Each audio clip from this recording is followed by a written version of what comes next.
I've had the privilege of traveling to a few other countries. I've been to Jamaica and to Spain and to the Holy Land, and then to numerous places in our own country here. And many of those places I went to were on short-term mission trips, and I can remember seeing some of the most beautiful and breathtaking and even historical sites. And I can also remember seeing poverty and the small huts and homes that were made from cardboard or anything they could find just a few miles from the tourist areas. While we're on those trips, our conversation centered around what we were seeing and the people who had little to nothing. How comfortable we were in our air-conditioned van as we drove by. The people there, though, they seemed to walk everywhere they went for the most part. Some would even walk up to 10 miles on Sunday for church. How they lived didn't make them bad, nor did the way they spoke, or some of them acted much different than we did. It didn't make them bad people. The fact is, as we look around us, there are just people who need help. And we really don't have to travel to a faraway place to find people who don't have what they need to survive. Most needs may not be as obvious to us, though they're there. After we notice those who have needs, the next question should be how will I respond? You might remember that we looked into Jesus' parable of the Good Samaritan the last few weeks. Let's consider again the man that was there lying half dead along the road. The Samaritan really didn't need to take an inventory. There was one basic need that was there, and it was rather obvious. He saw the beaten man's need, and he responded. Previously I highlighted the fact that Jesus gave up his equality with God and took upon himself the form of a servant. He had a specific reason for doing so. His sacrifice was for the good of all humanity. There were several times when Jesus mentioned to others why he came. In fact, the very straightforward conversation he had is recorded in Matthew 20, 26 through 28, where we read, "But whoever would be great among you must be your servant, and whoever would be first among you must be your slave. Even as the Son of Man came not to be served, but to serve, and to give his life as a ransom for many."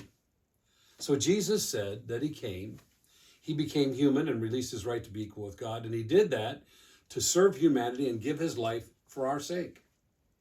He says the same thing in Luke 19. Here they were discussing how he could eat with a tax collector named Zacchaeus. Tax collectors, they were among the worst of sinners. But one question Jesus said in Luke 19:10, "For the Son of Man came to seek and to save the lost." You see, Christ's obedient response to our need of forgiveness and salvation shows us how a specific need was met.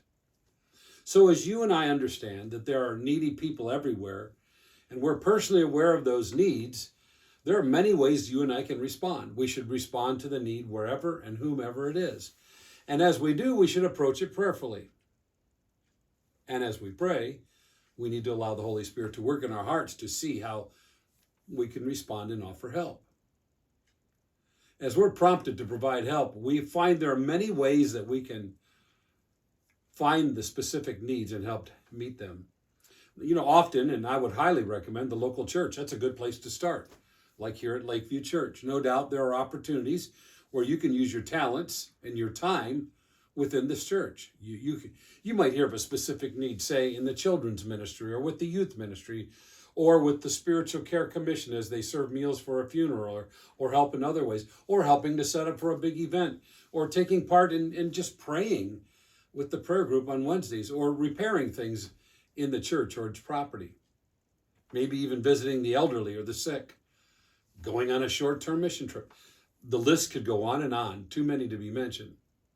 And then sometimes we find that there are organizations that are helping other countries to spread the gospel and the love of Christ, and they need our help and support. For example, there's the Wycliffe Bible translators, or there's Gideon's International. They help distribute Bibles, God's Word, all around the world.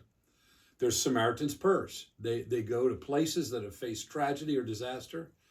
They have the supplies and equipment, but need bodies to help.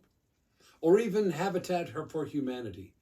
Many other reputable and trustworthy ministries are outside the church. You see, when the Good Samaritan came across the man beaten and dying, he recognized the need and responded to that need. And once you and I can be in a place where we're willing to respond to the needs of others, we'll find that it's not difficult at all.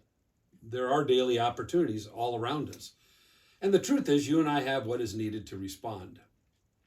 I don't know if you remember what we shared about the Good Samaritan the last few weeks, but let me read it to you again from Luke chapter 10, verses 33 and 34.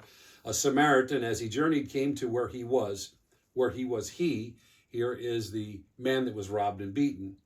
And when the Samaritan saw him, he had compassion. He went to him and bound up his wounds, pouring on oil and wine. Then he set him on his own animal and brought him to an inn and took care of him. So as we consider the needs around us, sometimes it will be an obvious need, like in the case of the Good Samaritan. Other times we can just identify a particular area. An area where we want to become involved and then make a plan for how we're going to meet those needs. Like Jesus, who gave up his place with God, to carry out the plan of God to offer us forgiveness and salvation, seeking the lost and offering up his life. You know, it's okay for you and I to consider what we're truly passionate about. Different things stir up our mind and pull at our heartstrings. So let's move forward in life, get the most out of it as we seek God and ask him to point us to where we should respond and best serve and meet the needs of others in Jesus' name. Father, thank you. I pray that you will give us a heart that is longing and passionate to see and meet the needs of others, knowing that you took the time and sent your Son, who left his place with you and came to earth to meet our greatest need. So, Father, guide us through our daily life and living. Let it be pleasing to you, and keep our minds and hearts open and attentive to the needs of others around us. Mostly, Father, pray that we will be attentive to their spiritual needs and be quick to share the truth about Jesus Christ. It is in his name that we pray. Amen.